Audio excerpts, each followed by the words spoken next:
Hello, everyone, and welcome down to episode 111.5 of the Down South Photo Show with me, Brendan Waits, here in Ocean Grove, Victoria, Australia. And the guy in your other ear, it's Cam Blake in Hobart, Tasmania, Australia. Hello, Cameron. Hello, Brendan. How are you today? Very, very well, thank you. And we are coming at you on the audio channels only. There ain't no video this week. That's No, why is that? something a bit new for us, Cam. It is. We're doing a special audio-only edition of this show, aren't we, today? Yeah. And the reason is because we did episode 111, which everyone's watched. Over 300 or 400 people have watched that. Thank you very much for everyone who's watched that. It's a brilliant episode, very well edited by yourself and put together. Had nothing to do with it. But it's full of lots of images, Yes. which we figured out probably doesn't work for audio. So we thought we better that's chuck something in the middle just to entertain people while we can. And they say a picture's worth 1,000 words, so here's a few thousand for you. Bad luck. Yeah, pretty cool idea, actually. I think you came up with this, Cam, so thank you. Yeah, we just wanted to fill in the gaps because, as Cam said, the Three Capes walk was full of video and photos. Part 2 of the Three Capes walk is going up as we speak, or as you guys are listening to this. So when this goes up, you can flick over to our YouTube channel and see part 2 of the Three Capes walk. Hopefully, if I've done my job right. So you've done that, have you? It's all edited, ready to go. It is all edited, and it is sitting there waiting to be launched in unison with this very audio episode. So beautiful, for your viewing pleasure. So backgrounds, don't need to worry about, do we? This is great. My background is a unicorn flying over a rainbow. Over Niagara Falls. I had the same one. Oh, there you go. But I took it from the other angle. Yeah, it was a 5-legged unicorn. Now, before we launch, I feel like, Cam, I've spent more time with you in the last few months than I might have with my wife. It's yeah, it's getting a bit like that. We've seen a fair bit of each other. Yeah, it is. It's good. We probably need a break, but yeah, that's right. We're pretty busy. We've had the Down South Photo Show workshops. Yes. We've done the Three Capes walk. Yes. And then we've played golf the other day, which was another great day, which well done to you putting on another great golf classic, number 18, 17, 18.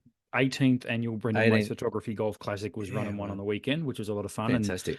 And the good man in your other ear jumped on the big bird and came across and played in it. So thank you once again, Cam. Did well too. Yeah. Almost defended your title. Yeah, I didn't disgrace myself. I actually certainly did. You know what? I reckon it's probably the most enjoyable game of golf I've had in a long time, where had a great playing group, and we just hit the ball and just had a bit of fun, and it was good to catch up with everyone. And then it was an interesting little course. It was a little bit tricky, and interesting one word for it.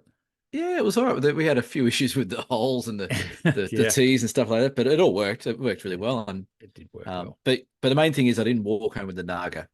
So no, that was the one thing. I did not get the not a golfer's arsehole. It's funny. Thankfully. Everyone goes, they want to win it, but more importantly, they don't want to come last. Want Naga. They don't want to come last. No. Where'd you come? You were almost last though, weren't you? I finished a very respectable 13th out of a field of 17. So but that's all right. I did get an invite back for next year, so that's the main thing. Well, yes, and I look forward to next year, as long as the dates don't clash with the 6,000 workshops we're doing next year. But it's pretty crazy. The workshop schedule, Cam very kindly sort of released to me and then to the greater audience his 2025 schedule, which sounds berserk to be saying that at the end of February 2024. But in this day and age, people like to get organized and people like to book things in advance. So they sure do. For your viewing pleasure, jump over to Cam's website and have a look at his 2025 workshop dates and jump on one. I highly recommend them. Or even better, you could jump on the dsps.com.au workshop site. Absolutely. And we have next year's workshops up there as well, ready to rock and roll. So I've had a busy day updating lots of things.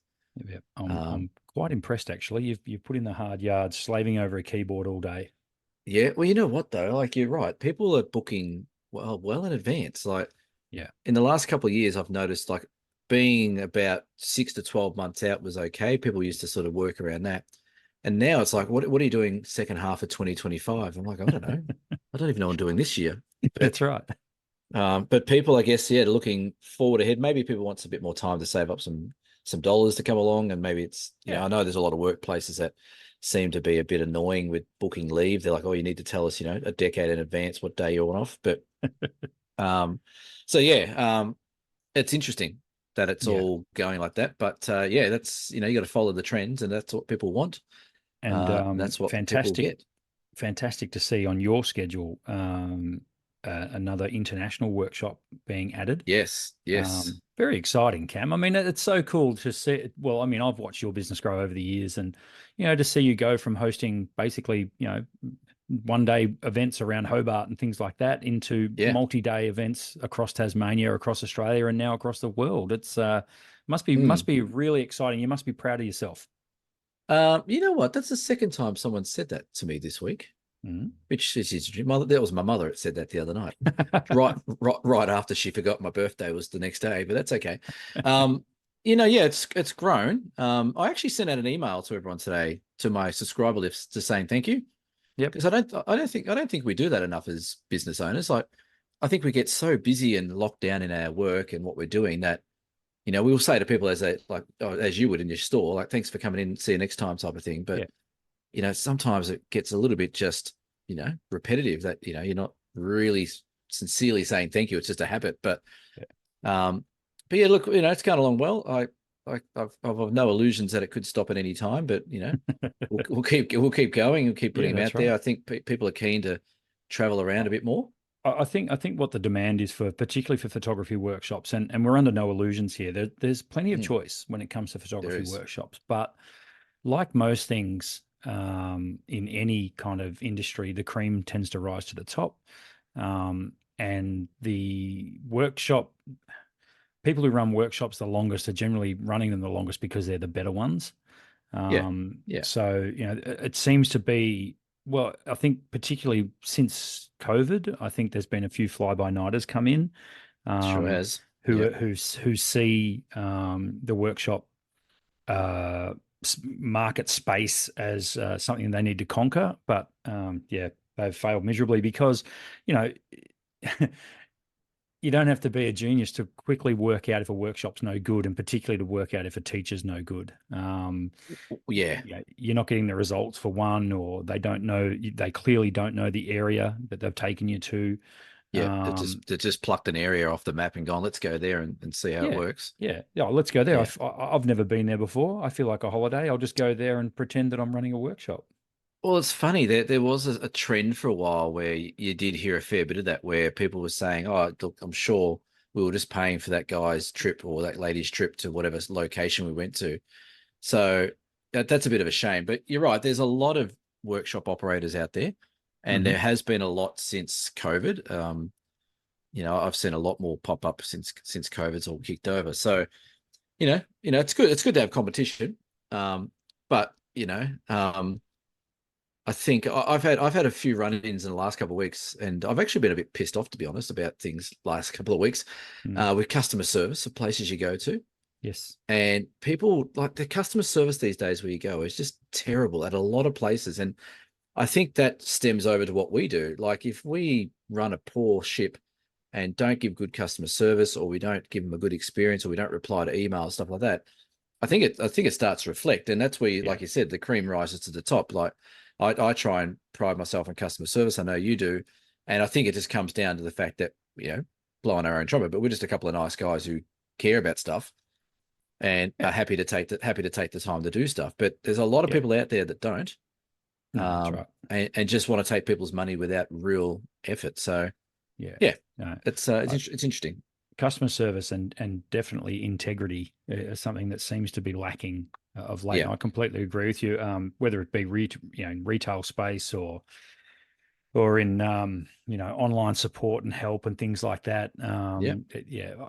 Having said that, I had an outstanding experience yesterday with. I won't drop their name because they're a big commercial enterprise, but I Apple, had Apple, had. Hmm? Apple.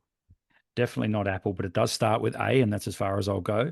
And Okay. it was actually really really good. But I think I was telling you today, like even like you go into a supermarket now, and it's all self serve. They want you to do it Yep. all, but Yeah.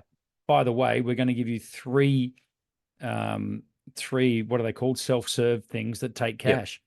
and Yeah. then there's 20 others that you can tap on, Yeah.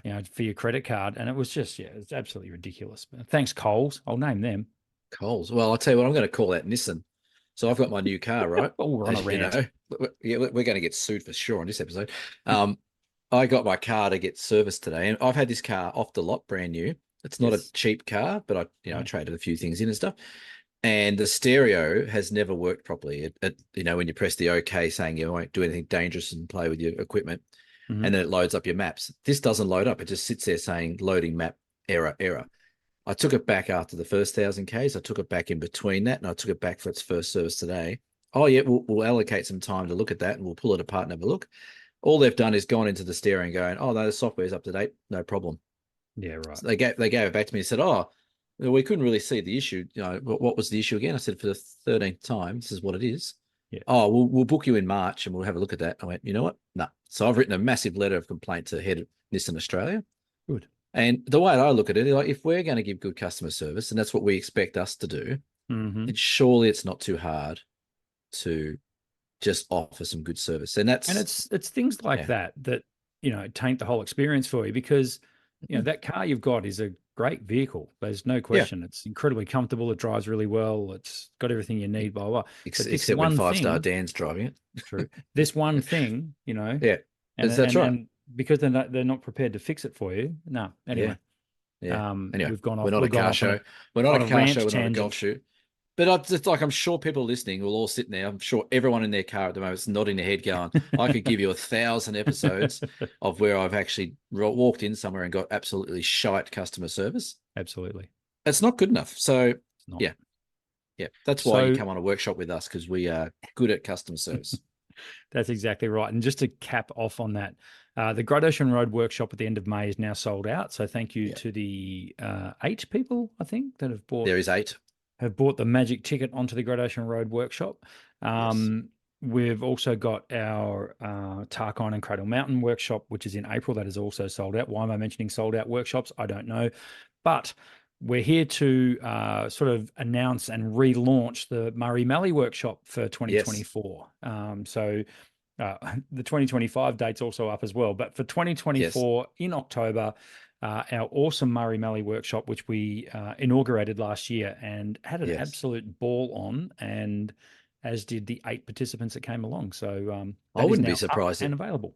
I wouldn't be surprised if one of those 8s book again. Yeah, it was certainly. I loved it because it was just so unique. It's definitely different. Definitely got some. It's almost like a taster for an outback workshop. Yeah, definitely. You don't have to go somewhere stupidly outbacky remote, but you still get the same feeling that you are.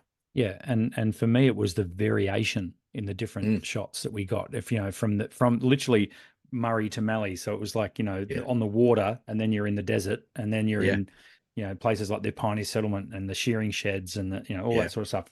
Absolutely brilliant. So we don't have to plug it. People can jump on and. It's in October. That's one thing. October 15 to 19, I think it is. That rings a bell. So jump onto dsps.com.au and check that out. Now let's talk about the 3 Capes, Cam, because that's what we're here to talk about for people that wanted to get an audio podcast up. That's right. So if you've just tuned in, skip to about 10 minutes in, past all the hatred for customer service, and go to the bit that you want to listen to. 3 Capes. What did you think, Brendan? Every time I think about it, I get a smile on my face. Thinking back very fondly about that little walk. It's not that little, really. It's marketed, I think, as 48 Ks or something like that. I feel like we did a fair bit more. It was just felt, which is great, mind you. I'm not complaining. The quality of the track. I mean, my goodness, it felt like. It's the difference between, so if we compare the overland to the 3 Capes, it's the difference between driving down a dirt country road to a freeway. I'll tell you what it's like. The difference between the overland track and the 3 Capes track is like playing Point Lonsdale golf course or playing the one we played on the other day. Royal Ocean Grove. I wasn't going to name names, but you're right. Yeah. The infrastructure, I mean, amazing. The way the track's been set up, and clearly millions of dollars have been spent on the track, and it shows. Tens of millions, yeah. Yeah, it shows in the way that the Not at any point did I feel unsafe. Did I feel uneasy? Was my No. footing unsure? The maintenance on that track is absolutely phenomenal. So hats off to Parks Tasmania for the work that went Yeah. into that track. Yeah. It's definitely a different experience. Different in the way, not necessarily of scenery. Like the scenery was mind blowing, and it's great on the overland track. It's great. Any walk in Tasmania, you're Mm. going to get views to die for. But Yes. the different point of view or different point of sale for this is that you're right. The track is groomed. Like at no stage did I ever feel, and I've got dodgy ankles, as you know. At Mm. no stage did I feel like I was going to roll my ankle on something or a Mm. root or a rock that was loose. So the track was incredible. It was fairly easy walking, although long at times. Yeah. It was amazing. And then you go to the huts, and that's just a different level. Like the huts were just you walk in, and it was funny the way they've built them. Like they're meant to obviously mold into the landscape, which is Yeah. great. But I like the first hut I walked in, I straight away went, well, this is pretty fancy. But then Mm. you get in there, and then the attention to detail of everything in there that, Mm. the mattresses are nice and soft. You've Mm. got PowerPoint, you've got pots and pans, you've got yoga mats, you've got, sun chairs and deck chairs on the deck. Like Yeah. there was all these little things that I kept looking at going, oh, this is not hiking, but it's fantastic. I love it. Yeah. It's like they've maximized what you can achieve in still a rustic sense, if that makes any sense whatsoever. And still, it's Yep. sort of, it does feel like you're isolated, which is great. Yes. There's no TV, there's none of Well, that. there is Netflix if you had your phone True. because you had Well, reception there's the whole internet. way. Well, this is the other thing about the Three Capes is there's phone service pretty much the whole way. Yeah. And yeah, like the stainless steel, cooktops and the tables, everything was immaculate and so clean. And I think what happens on the Three Capes walk is people turn up to these immaculate places and kind of want to keep it that way. Like it's Yeah. straight up, people look after it. It feels like. Yeah. Correct me if I'm wrong, Cam, but I think that those huts have been operational now for quite a few years, It's about 9 years now. 9 years, and there's been Yeah. maintenance along the way, obviously, but they still look like the day they were built. Like they're incredible. Yeah. Yeah, and I Um, really yeah. enjoyed the rooms were great. There's 8 people to a room, but it's sort of separated into two lots of four. So if you're doing it with a small family, if there was 4 of you in a family, for example, you could easily just get one end of those little huts to yourself, Yeah. Yeah. which And was very what cool. I also liked, I thought was really great, like the overland track, you have a ranger every second hut or thereabouts, Yep. and they're fantastic rangers and they do a great job. But these guys, I think, they weren't necessarily rangers. They're more of a host. Yeah. And that was the big difference for me as well. Like usually when you walk into the overland track, you might see the host or the ranger on the overland track for half an hour doing stuff, then they just sort of you go about your business, you don't see them. But on the Three Capes, they were there, they were part of the day. Then they went to bed when they went to bed. But they were there hanging around when everyone rocked up. They checked everyone in. They made sure everyone was okay. They had a bit of a chat. They did some cool poems and some really cool historic talks about things. I thought that was also added to the level of the walk is that you at no stage did you ever feel unattended, Yes. which I thought was good. Like you still had your isolation when you're walking, but it just felt super safe and comfortable. Yeah. Which for people that are starting out hiking, that's one of the big things they worry about. It's like, well, on day 3 of the overland track, 17 kilometers, what happens if I get stuck halfway? Mm. Is someone going to see me? But on the Three Capes, it's almost you don't want to be pulled into a false sense of security, but you almost feel like you're well and truly, looked after the whole way, Yeah. which it's a beautiful feeling. And yeah, apart from the blade, that's a little bit unattended. We'll get to that. Yes. I think the thing that we were quite lucky as well is we nailed the weather. We had fantastic conditions. I always deliver the weather. What are you talking about? Sure, of course you do. We had low to mid 20s. We had blue Yeah. skies for the majority. It was really, really nice. It would be.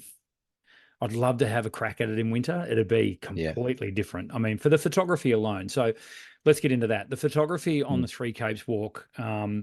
Be ready for a lot of perched views. So you're always high on the cliff. I mean, aside from day one, obviously, where you're at sea level and you start walking your way up. But, Yeah. the highlight of the Three Capes is these staggeringly tall cliffs, which I must admit, I wasn't prepared for. I knew that, Mm, you know, anyone can say these cliffs are 300 meters tall, which are the tallest cliffs, sea cliffs in the southern hemisphere, which I always yeah. thought was the Great Australian Bight, but apparently it's not. It's at No.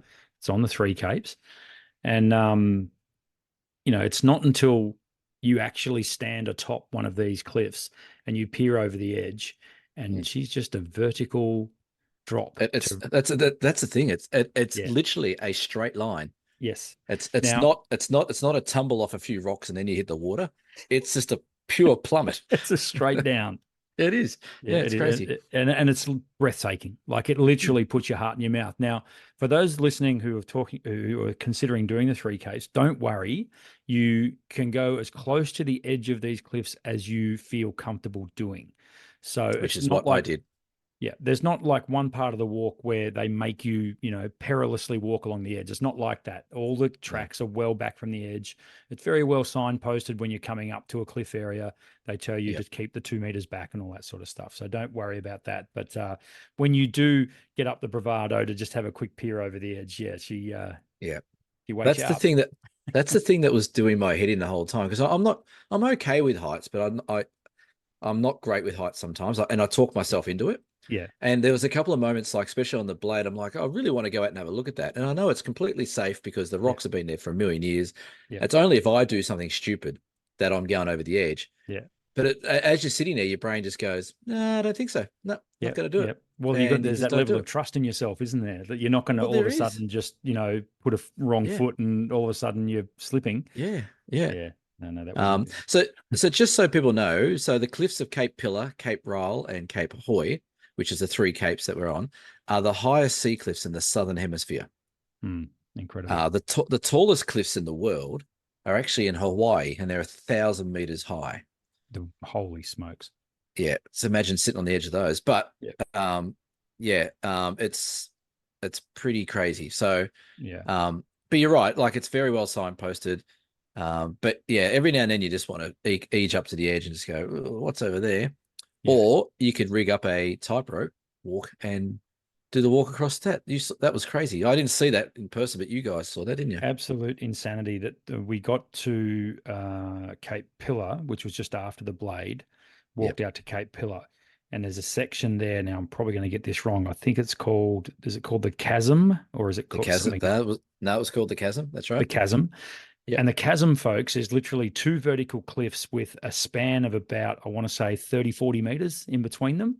And Yep. it's amazing. You look through this gigantic gap and you sort of keep looking down. It's like, where the hell's the bottom of this thing? Oh my God.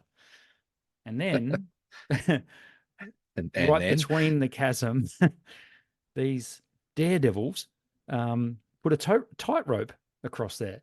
yeah. Um, and then decide, yeah. Anyway, you'll see it on the video when there is that clip on that video. So Yeah, excellent. Yeah. it It, it, it- just nuts. even the video that was I think Michael, his name was Michael, and his partner who we were in the group with the whole time. I'm Lovely glad couple. someone got his name because I want to credit to him on the video. Yeah, yeah, no, it's Michael. I don't know his last name, and Okay. I didn't catch her name, um even when he showed me that video, I got vertigo just watching that. I'm like, Yeah. how the hell, like no one has balls that big to go walking 40 meters below above a 200 300 meter drop. Like that was Exactly. just Exactly. incredible. So there you So go, the things you see. yeah, and getting things back to photography, that the decision to head off at sunrise on day three was very, very well made, I think, because it just not only did it give us the sunrise overlooking Tasman Island, which was, in my mind's eye, the jewel in the crown of this whole walk is Yeah. that view when you look over Tasman Island. But it also gave us the track to ourselves, Yes, it did. which was brilliant. When you think back, we never saw one other person all the We way out to didn't Cape Pillar. we did not see a single person on the way out. Yep. And only because we left before you did, because you and Jack went out to Cape Pillar a bit further, and Dan and I Yes, went back. you came We back. didn't Yeah. we didn't see anyone. We saw that young guy that we were talking to with the long hair, and Yep. the guy that was talking to us the first couple of nights. We saw him um, just as you got down the bottom before you started heading up towards the blade. And Yep. then and he left early. The next people we saw after that weren't until after the first stop we stopped at. Yeah. Yeah. So we were a couple of Ks back. So we Yeah. getting up early, which credit to you, you forced us all to do it and made us all do it. You may or may not have walked out pointing your, MCG torch in my face on the way out. That was good. That woke me up.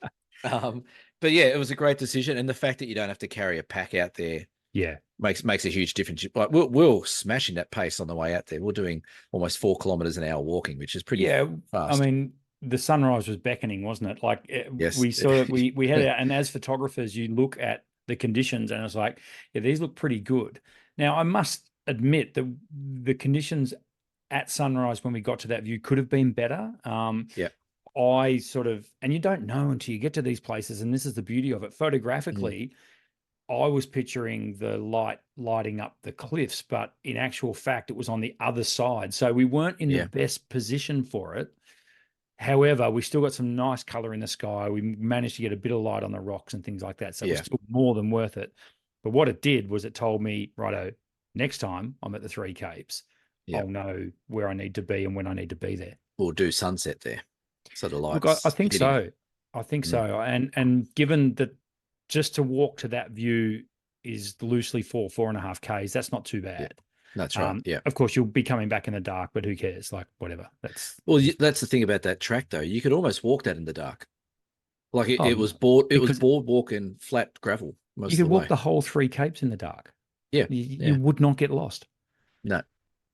Well, if you got a head torch. When I say in the dark, I mean with a torch. But you could easily do it. But I could even picture walking that track under a full moon. You could do it easily. No question at all.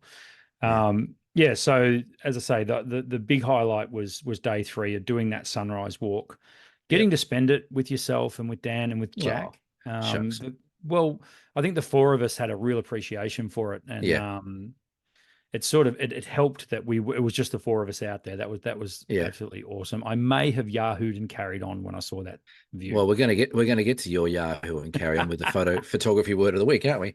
We will soon. That's right.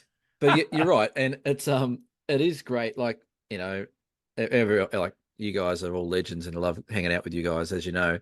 But to me, it was a really nice moment for my cousin Daniel. That was his first hike he'd done.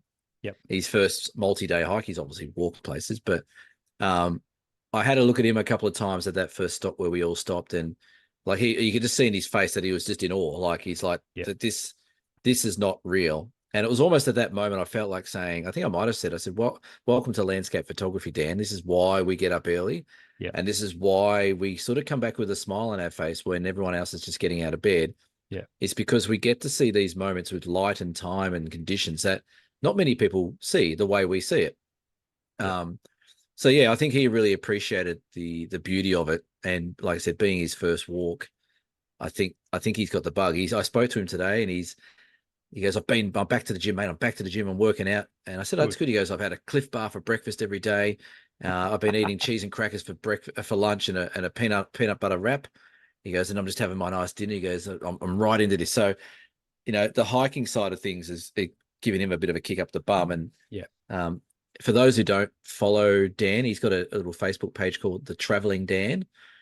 He puts up all his travels on there and the photos. So go check that out. He's got some photos up there he's put up there just yesterday. So, but yeah, like having those moments with people that you have a lot in common with, a lot of friendship with, it makes it special. It's just, you and I will never forget that moment on the edge of cliff ever. No. And the thing for me as well, and we'll get more into the photography of it in a sec, but I think for me, the experience of going to that place, the first thing I thought was, I got to bring my family here. That the kids have got to see this. Yes, that's how highly I rate the Three Capes walk. Is that everyone, and accessibility wise, 90% of people can do that walk. So definitely. Yeah, if you're able to, book yourself into the Three Capes. Photographically speaking, Cam, were you happy with the gear that you took? Yeah, mostly. Yep. Yep. I borrowed your lens a couple of times. Yep. And I borrowed Dan's tripod for 3 shots. Yeah.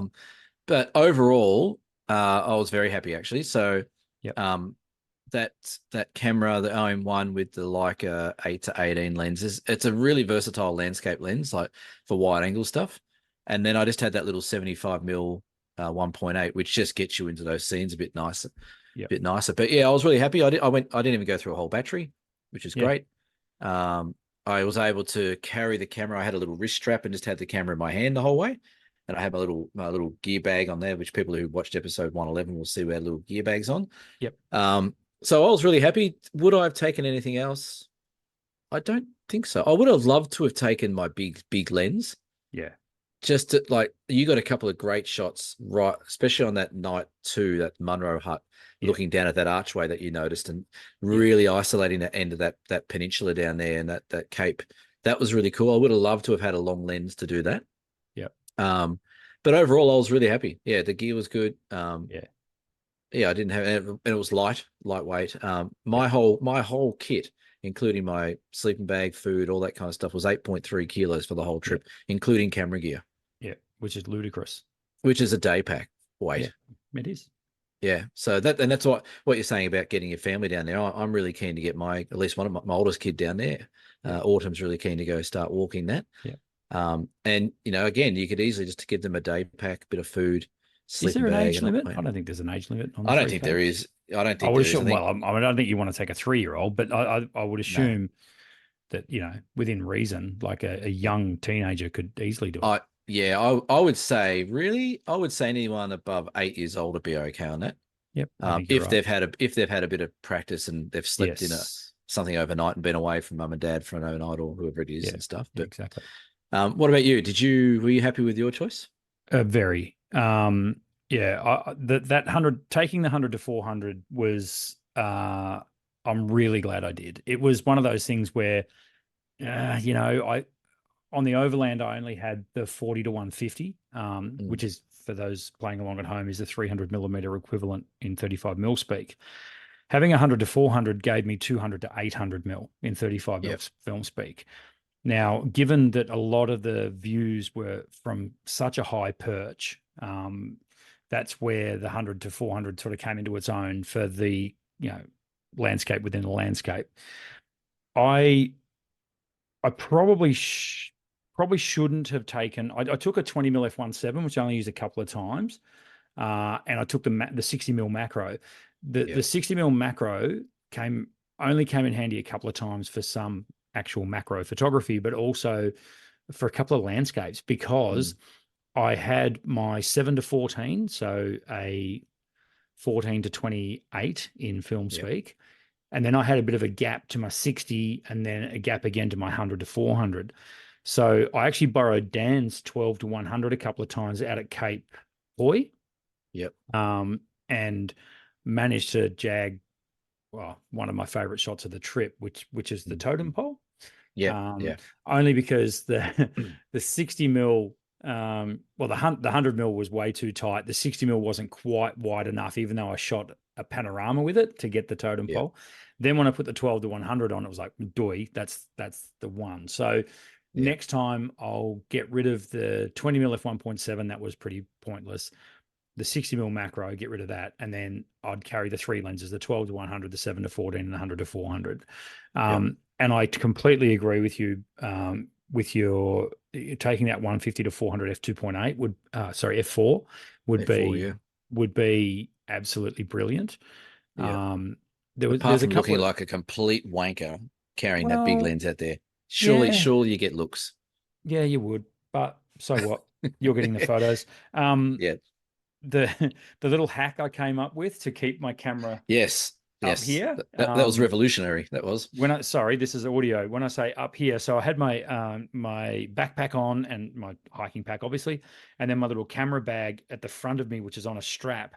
And that created a little area of strap where I could actually hook my 100 to 400, its tripod mount, onto my strap with the camera still attached to it. And it was great. All of a sudden I was hands-free. I could use my walking poles. Thank you, Sally, for getting me walking poles for Christmas. I can actually walk after the walk this time. Well, it's funny you say that about your little hack with that 100 to 400. My mum watched the other day when I was up there playing golf, and I went back to mum and dad's house. And mum's like, "Oh, how'd you walk?" I said, "Well, you can watch part 1 if you like." And she watched it. And as soon as you did that, you did a bit of in the video showing where you were holding the tripod mount and thing. And the first thing mum looked at me, she like, surely that's going to fall off during the video somewhere. I'm like, well, you have to keep watching, like a hook. You have to keep watching. Um, but yeah, and Lisa said the same thing. She's like, surely that'd fall out. I said, it didn't. I said, that's what I was worried about, like a little Yeah. stumble or something. And Yeah. but you're pretty happy with that little hack, and it, like I said, it makes Yeah. your hands free. You can walk with poles, Yeah. and Well, the thing yeah, that kept it there was the weight of the lens. Like it was, yeah, and because the strap that I had had a bit of give to it, so it sort of made its own little V there, and yeah, it was right, perfect. Yeah. yeah, Um, yeah. no, that it was good. I must confess the 100 to 400 did take a tumble, but Oh, not off out of camera. there, not out of there. Oh, So right. when we Oh, were I at think I that meant, yeah, when we were at that lookout where the mist was clearing, just yes, just that's before right. you guys got there, I had the 100 to 400 sitting on a rock and it rolled off. Oh, wow. It was So, nearly a Mount Buffalo moment, but it luckily rolled Mount, back the other way. so that was the top of Mount Fortescue, Yes, that's right. Exactly. top of Yeah, that yeah, climb. So, yeah, yeah, yeah, that's the thing. Like, and again, like I'm very lucky. I've never really dropped any gear and stuff like that, but yeah. it's very easy just to, especially when you're tired, especially after you just like that's a Oh, good yeah, climb, that Mount yeah, Fortescue, yeah, and you just want to put your gear down for a second, and you turn around and bang, something knocks it. yeah. Exactly. So you got to be careful. Is there something that you wish you should have taken that you didn't in gear wise? Like Mm, anything extra that you would have thought, oh, maybe I should have taken uh, this or taken that? not particularly. I think what I really enjoyed doing was not only the photography clearly and shooting with the OM5 was fantastic. It's a bloody little workhorse, that thing. It's a great little camera. Having the Osmo Pocket 3 for doing the Mm, video, that was a lot yeah, of fun. And it wasn't until I was quite a way into the walk where I started to work out its power and what it can yeah, actually do in terms yeah, of right. shooting panoramas and shooting time lapses and things like that. Yeah, And it's another part of photography being videography that I really enjoyed having that with me and having something that's so well image stabilized. And if you watch the yeah, videos, you'll see what I'm talking about. Thought that was cool. I just wanted to circle back to the carrying of the tripod. Now, I ummed and ahed, and mate, it was so close to leaving that thing in your car when we were going yeah, out from Port Arthur. I'm looking at it going, right, it's now or never because it's yeah, coming, or I'm either taking this thing for a 48K walk or I'm actually going to use the bloody yeah, thing. yeah, And in the end, I'm glad I had it because I yeah. managed to get I think my favorite shot was from the lookout overlooking Tasman Island, and there was that little rocky outcrop island. Yes, yeah, And I put the 60mm macro on, so 120mm lens effectively. And if I didn't have the tripod, there was no way I was getting that shot. So yeah, pointing it straight down, I think I ended up I was close to a 4 second exposure at one point. So yeah, the OM5 doesn't have that kind of image stabilization. The yeah, OM1 probably could, but the OM5 certainly doesn't. So having the tripod for that part yeah. was paramount. So and it was funny because from then I used the tripod a little bit, and then basically it was a passenger, like I'm just walking it out Yeah. of there. So Well, we that's that. walked down to the Yeah, blade, and instead of walking it all the way to the blade and back, I actually hid it in the bushes. that's right. You stashed it in the bushes so you didn't have to carry it anymore. That's That's right, right. And and then then grabbed it on the well, way back through. grabbed on the way back. It's funny. Like I didn't take a tripod, and I look back now. I'm like, I don't think I missed it. Like Yeah. I used Dan's for a couple of shots, but they were actually shots I did in like the high res mode Yes, because I that's thought right. I thought Yep. I thought this is a really lovely scene. I'd like to maybe just take a really high res version of this, Yep. but I don't think I missed it. Um, Obviously, if we're doing Astro, then that would be a problem. Yes. But I think I managed the shots I got early were okay, sharpness wise and Hmm. stuff like that. So the only thing I missed out that I probably should have taken was I should have taken a different strap for my camera. So Okay. I had this little wrist strap, but it was quite warm on the track. So every time we started walking up a hill, this strap was just saturated with sweat, Yeah. and I had to take it off because it was sort of slipping a lot on my hand. So if I had my time again, I would have probably used a different strap, like maybe one of those sort of wetsuity type of straps or something they're called. Yep. I would have done that. But overall, I was pretty happy with everything, and I don't think there was anything else. Like I said, I probably would love to take that 150 to 400, and maybe next time I might if we do it again. Yep. But overall, I think everyone chose wisely in what they took. I think it met what they wanted to use it for, and I think Yep. everyone got some great shots out of it. So, Yeah, definitely. hmm. Nah, awesome. Look, so yeah, just in summary, three capes, get on it, go do it. If you're Yeah, into your photography, and you are because you listen to this show, I challenge anyone to tell me a more spectacular landscape than Yeah. that part of the world. Yeah, that's a fair call because it's pretty hard to beat some of those views. And Yeah. like I've lived in Tassie now long enough to know most views, but I'd never done that walk before. Yeah. But after I got back from there, I'm like, whoa, okay, this is one even if I do that cheat track straight up, from Yeah. Fortescue Bay to the Yeah. Blade and camp a couple of nights at the campground and go out to that Blade again, there is shots galore to be had out there. And Oh, we barely scratched the surface. yeah, Obviously when you do the three capes, you've got to be at a different hut each night. You can't double down and stay at the same hut twice. So you're under a little bit of time pressure to get in and get out. So that just means Cam will have to do the three capes another 10 times before we tick it all off. maybe what they should do is say it's 2 nights at each hut. That'd be cool. Yeah, it would be. They'd obviously cool. They'd only make half the money then, wouldn't they? True. Yeah. What did you think of the $600 fee? I think it's reasonable. I think it's value. Yeah, like if you look at the overland track, I think that's cranking up around about sort of 250 now, 300. Yeah.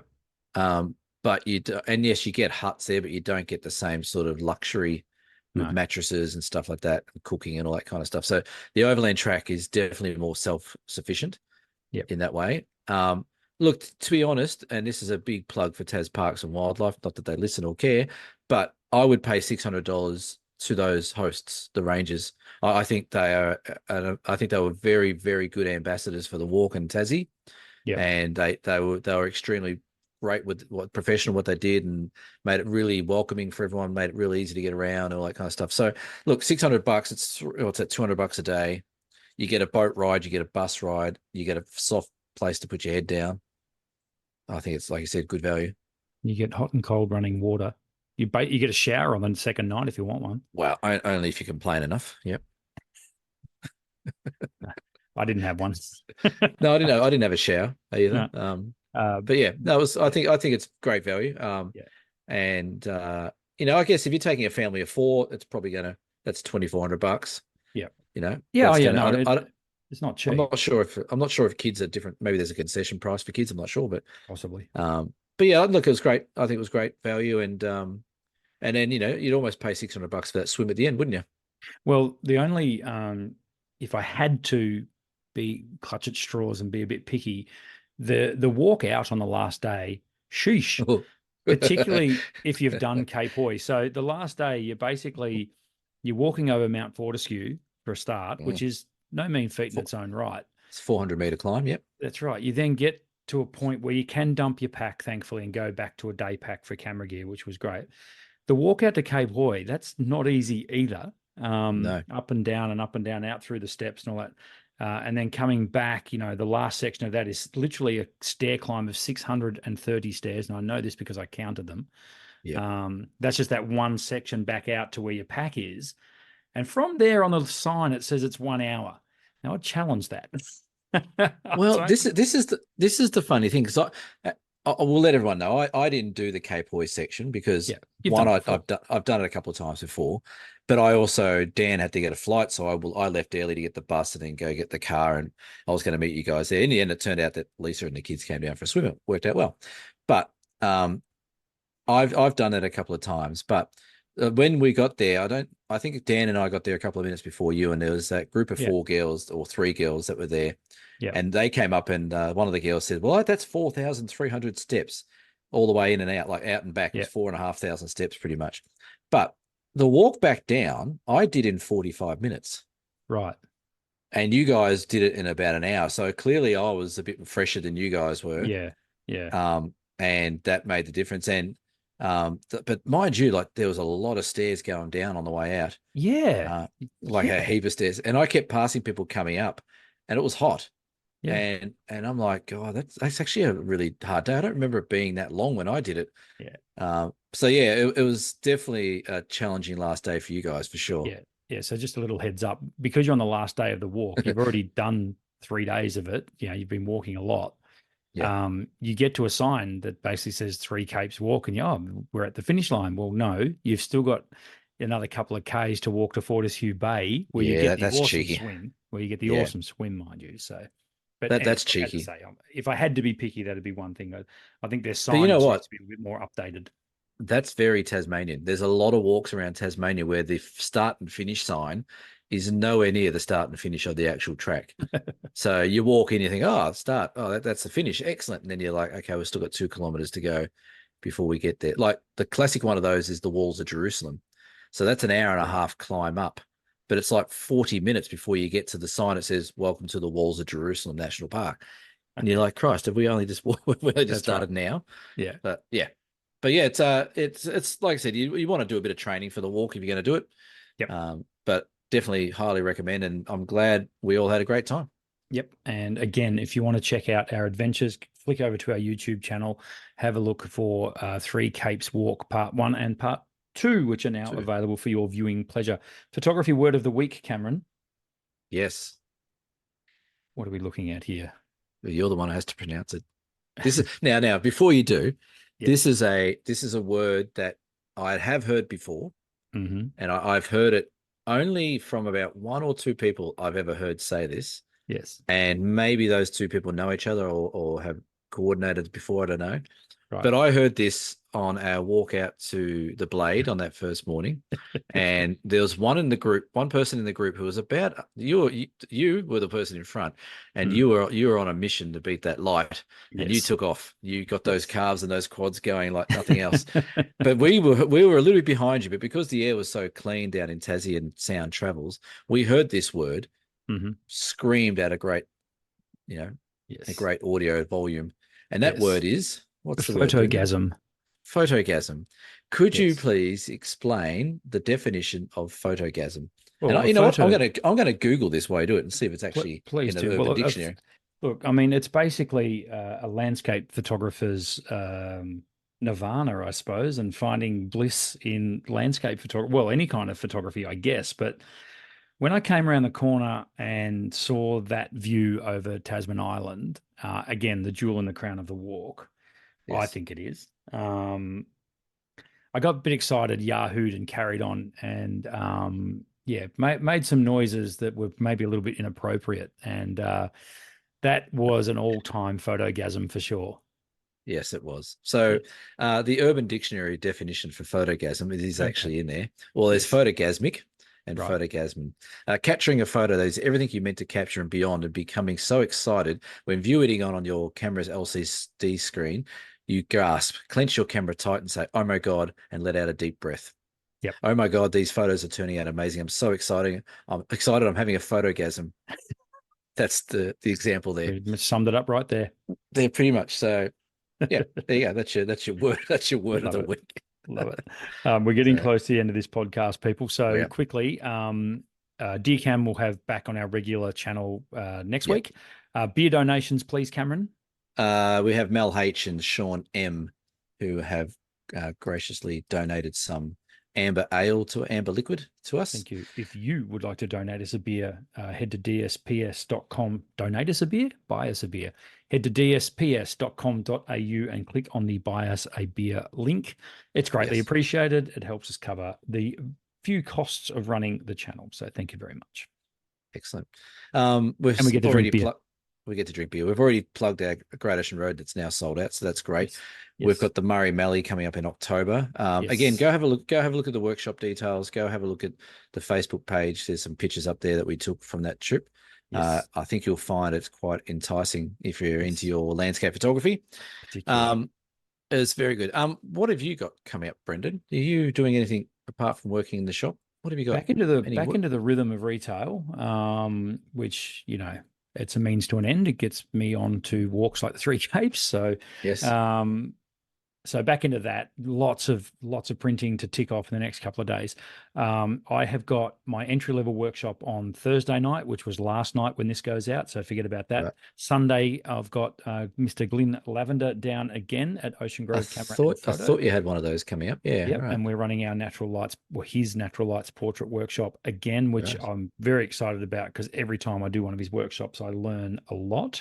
So looking forward to that. And then on Monday, I'm heading down to Apollo Bay on the Great Ocean Road, doing a bit more scouting for our Great Ocean Road workshop. Well, that sounds fantastic. Yeah, I'm excited. And I'm going to take the lovely wife with me. We're going to have lunch down at Apollo Bay. So She still knows who you are. I'm going to reintroduce myself and and hopefully she still likes me. Yeah. Why is this strange man forcing me into the car and saying we're That's right, going away? exactly. Yeah, that's right. Yes. Very good. Mm. Well, I've got And yourself, Cam. yeah, I've got Friday. I'm heading up to St. Helens on the Bay of Fires. Love it there. Another great spot. We have a 2-day OM system workshop on the Saturday, Sunday. A 2-day. So 2-day, yeah. I thought I'd put it out there 2-day. It's one of those self-drive ones, self-accommodate, self-feed ones. Cool. Yeah. So I think I got 6 people for that, which is really cool. Awesome. And we're going to do some great shots along the coastline with those beautiful lichen rocks.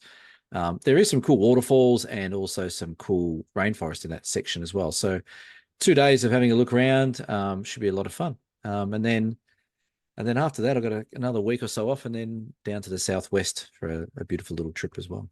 Brilliant. Well, that sounds good. We'll talk about that next week. So that is it. That has been our special audio only version of the Down South Photo Show. We're calling it episode 111.5 for some weird reason, but why not? Let's call it that. Right.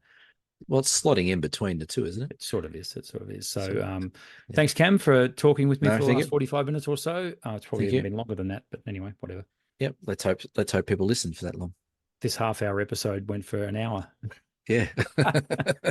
We didn't say we always do a short episode. Yeah, later. Sure. We just can't stop talking shit. That's the problem. We can't. Exactly. Thank you for joining us for this episode. We will talk to you next week on the Down South Photo Show. Bye for now. See you later. I don't know why I'm waving. We're not on camera. Wave anyway. Yeah.